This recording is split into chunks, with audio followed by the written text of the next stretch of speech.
Well, it's that time of the year. In 2022, we are setting our New Year's resolutions. But before you set your New Year's resolutions, let me ask you one question. Did you achieve last year's resolutions? I found a statistic that showed that 35% of people kept all their 2020 resolutions. That's not bad. 49% kept some, and 16% kept none. So what's the secret to achieving your New Year's resolutions? In this episode, I will focus on resolutions that intend to form new habits. The framework that I will use is the same that I'm using in the Book of Trust and I use in my Trust Habits workshops to help form habits that build your trustworthiness. I also used it in the book Worst Diet Ever to help lose weight and live healthy, and actually that's how I lost 32 pounds myself. In this episode, I will show you how to form habits successfully so that you will achieve your 2022 resolutions.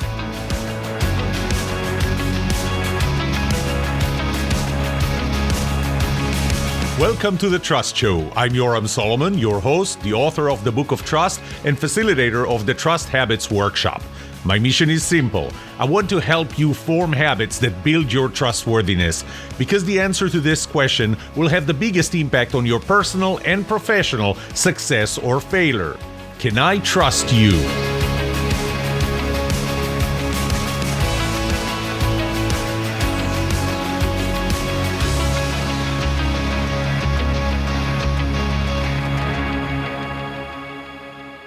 Before I give you advice on how to form a habit successfully and meet your 2022 resolutions, let's start with defining what is a habit. A habit is something that's done automatically. A habit is something that your brain doesn't have to think about it.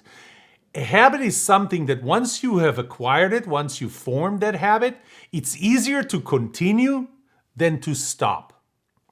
I use this framework and everything that I'll tell you here in the Book of Trust and in my Trust Habits workshops when I help people form habits that build trustworthiness. I actually used it in my book, Worst Diet Ever, in how you lose weight and live healthy. I actually used it on myself, and that's how I lost 32 pounds. With that, let's jump to the first tip. And the first tip is focus on just one habit. I'm going to read here. Jim Collins said that if you have more than 3 priorities, you have none. Stephen Covey said that if you have 2 to 3 priorities, you will complete 2 to 3 tasks. If you have 4 to 10, you will complete 1 or 2. If you have more than 10, you will complete none. So step number 1, choose one habit. Not 10, not 5, you know what? Not 3 and not 2. Choose one that's really important to you. That's going to be the one we're going to focus on this year.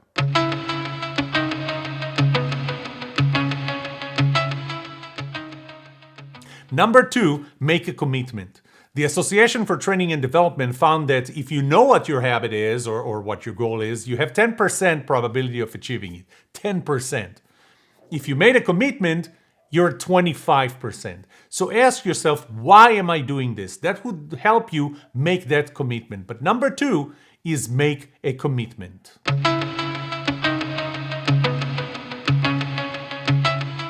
Number 3, be specific. This is part of the SMART framework: specific, measurable, achievable, relevant, and time-bound.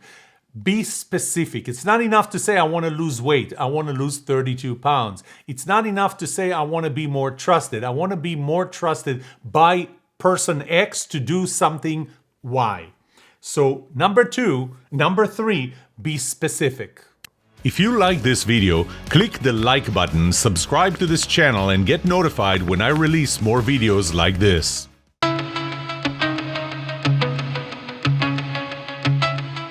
Number 4, be measurable. Decide on something that's measurable. How can you measure it? Weight, you can measure. Other things. There's a great book called How to Measure Anything. And that's a great book on, things that we think that are immeasurable, that are too abstract, actually can be measured. Even trust, for example, you can measure trust by the input that goes into being trustworthy. You can measure trust by the output of behaviors that indicate that you're trustworthy. So make it measurable and make it gradable so that you will know, have I achieved my goal in performing this habit this week? So make it measurable and gradable.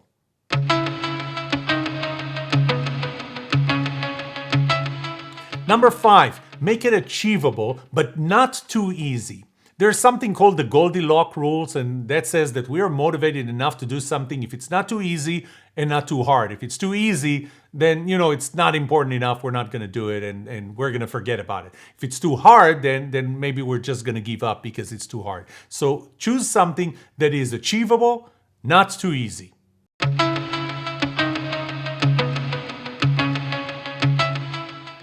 Number 6, set a timeline. This needs to be time-bound. And I'm not talking about the end of 2022. If you got to the end of 2022 and your goal was to lose 32 pounds and you are 2 days away from 2022 and you haven't lost, more than 2 pounds, you're not losing 30 pounds in these last 2 days. So when you put a timeline, put milestones. What has to happen throughout the year or throughout the month or whatever time frame, but put a time frame for the entire process, not just the end.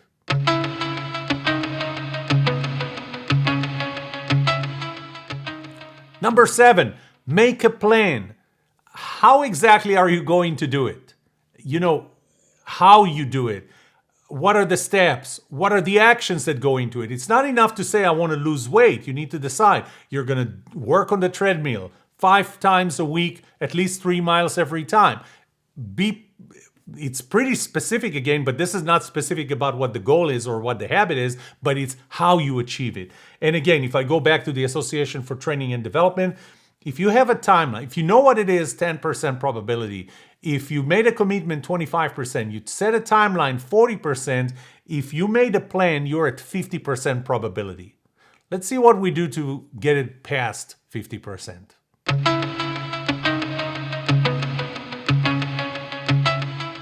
So you decided on what the habit is, what the actions are, but it's hard. It's hard to form a habit. So let's see how we can make it easier. How do we make it stick? The first thing is you may want to stop something bad that you're doing. And maybe that's your habit. Your habit is not necessarily to start something good, but it's stop something bad. There was something that was a trigger that caused you to start that bad thing. The example I'm going to give is eating dessert after dinner. You're watching what you eat in dinner, you count the calories, but then you drop in a 1,500 calorie dessert. Why? Because there was a trigger. The trigger was the end of the meal, the main course, and the habit is I'm going to eat dessert, which eliminates all the effort that you've put. But the trigger is still going to be there. Can you replace it with something else? Can the new habit be a replacement that's triggered by the same trigger? For example, for me, sugar-free bubble gum. It's sweet, it feels sweet, but it's something that I do whenever I get the trigger, and the trigger is I'm done with the main meal. Replace your Coke with Diet Coke or anything like that. So use the same trigger, fill the void that's left by taking out a bad habit, replacing it with a new one.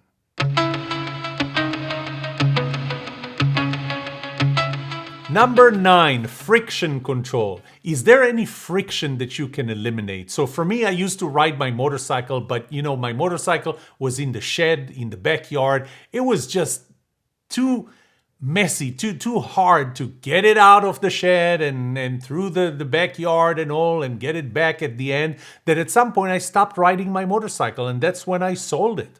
So the reason was there was too much friction. So can you eliminate the friction from your new habit?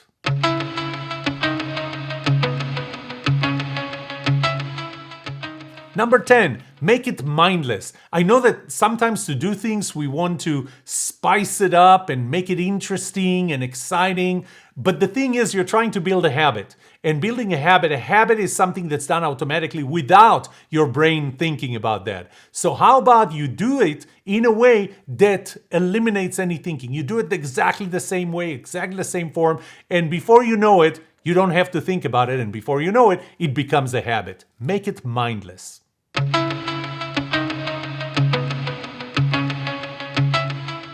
Number 11, habit conditioning. James Clear, in his book Atomic Habits, called it habit stacking. I call it habit conditioning. I look at it a little differently. About a year ago, I was getting my teeth cleaned, and my dentist said, just like every time, I need you to floss and use a soft tip. I mean, you hear the same thing, right? That time I was not in the mood. And so what I told him is, look, let's at least be realistic here, okay?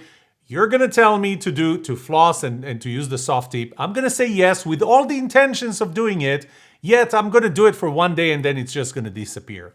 So let's at least be realistic. Don't ask me. I won't promise what I can't keep. He said something brilliant.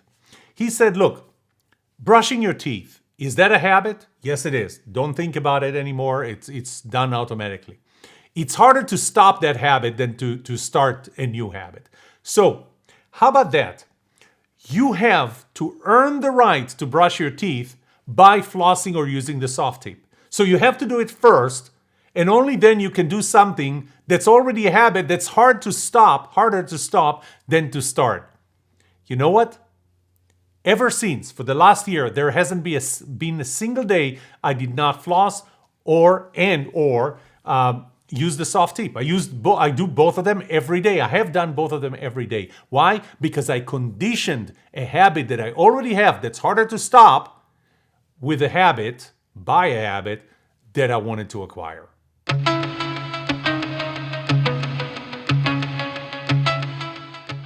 Number 12.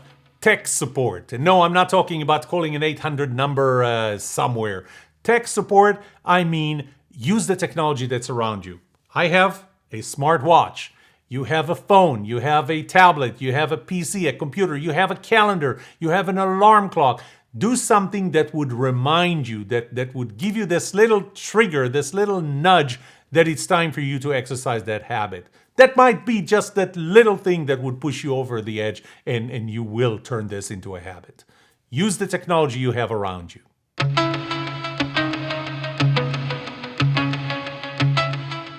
Number 13, log.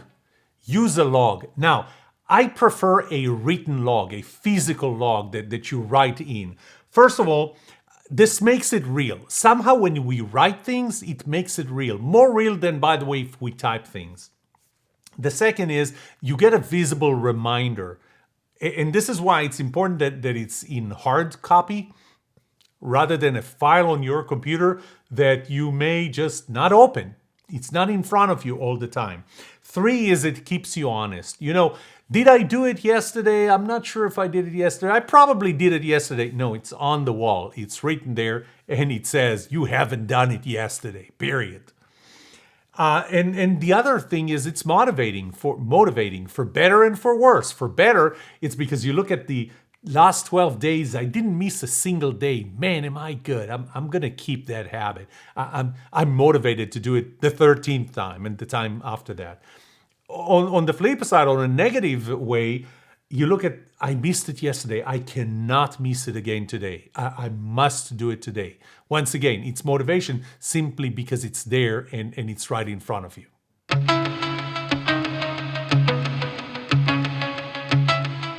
Number 14, use extrinsic motivation. Let me start with what is motivation. I mean, motivation is that thing that if you have more of it, if you have more motivation than the effort you need to make, you're going to do it. If there's not enough motivation, you're not going to do it. Intrinsic motivation is motivation that comes from within. It's a natural, you're motivated by the natural outcome of the thing that you're doing. Why am I losing weight? Because I'm going to live longer. I'm going to feel better. I'm going to look better. That's the natural motivation. That's intrinsic. Extrinsic motivation is something that has absolutely nothing natural to do with what you're doing. So, for example, do I get to build radio-controlled airplanes? What does that have to do with keeping my weight, working out, and eating right? Nothing. But intrinsic motivator is typically deferred. It's delayed. You don't get it now. You're not going to feel better today. You're not going to look better today. You're not going to live longer today. It's going to be out there. And when it's delayed, it's just not motivating enough compared to the effort you need to make. Extrinsic motivator, I'm not going to work on my radio-controlled airplanes today if I don't do what I have to do today. So it is something that's immediate, and because it's immediate, it's something that is easier to tie. Now, here's a question. If the reason you're doing the things that you need to lose weight, extrinsic, are you doing it for the right reasons? And the answer is absolutely not. You're not doing it for the right reasons, but here's how I look at it. You are turning it into a habit. This is like using the starter in the car. You're not going to hold the starter button all the way until you reach your destination, right? You're going to hold it until you feel that the engine has caught on. This is how you're going to use with starter fluid, with a charcoal grill. You're going to use it until the coals caught fire. Then you don't need the starter fluid anymore. So use the extrinsic motivator until you feel that your engine is running, that it became a habit.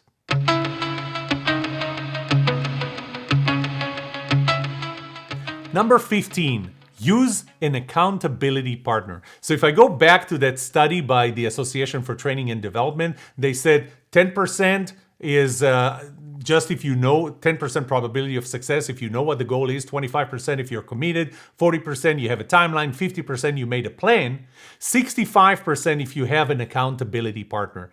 Why? Because all of a sudden this is an awkward thing, an uncomfortable feeling of knowing that there is an accountability partner who is watching me. It has to be somebody you trust. And if you look at the Book of Trust, you're going to see the rules of choosing an accountability partner. But it has to be somebody you trust. And oh, by the way, it can be somebody who you are their accountability partner, because then you're going to let each other cut corners. So have an accountability partner. What's going to take it from 65% to 95% probability of success is if you meet with the accountability partner on a regular basis. And when I say meet, this can be a text, this can be an email, that they're going to ask you, hey, have you done what you're supposed to do last week? And you're going to say yes. Well, hopefully you're not going to lie. And this is one of the rules of having a right accountability partner. But having that interaction on a regular basis and not only at the end of the year is going to assure that you're going to meet your goals and build and fulfill your resolution.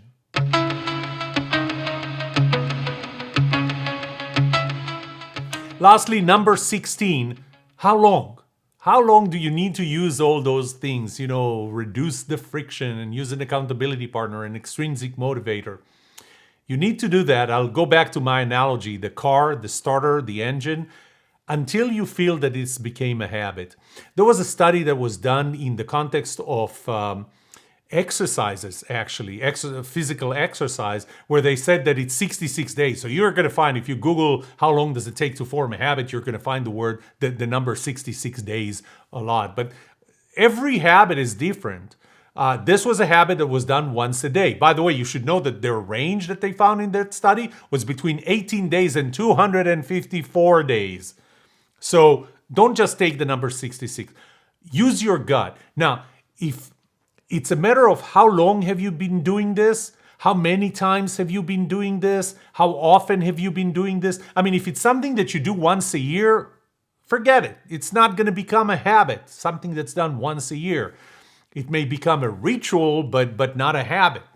If you do it every day, if you do it every week, then it becomes a habit. If you do it long enough, it becomes a habit. So the bottom line is, do it until you feel that it became a habit. And you know what? Even then, give it a little more time just to be sure.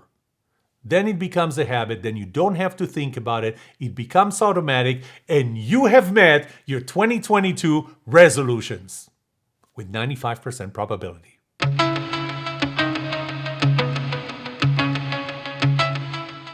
I'm going to use this opportunity to put a plug. One of my resolutions for 2021 was that by the end of 2021, I'm going to have the third edition of the Book of Trust. I keep updating it so that it'll have the latest and greatest and everything that I know, everything that I learned, everything that I experienced. And I did. The Book of Trust came out before the end of last year. It is 550 pages long now, so it's a pretty thick book. It has all the research, and for most people, you probably don't need to read all of the research and the stories and thought process. You just want the bottom line. Give me the 8 laws of trust, the 6 components of trustworthiness, and the 7-step process. Then you know what?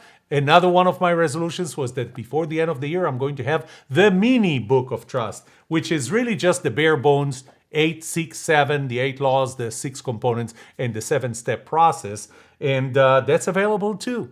So I met my 2021 resolutions, and I have set my 2022 resolutions.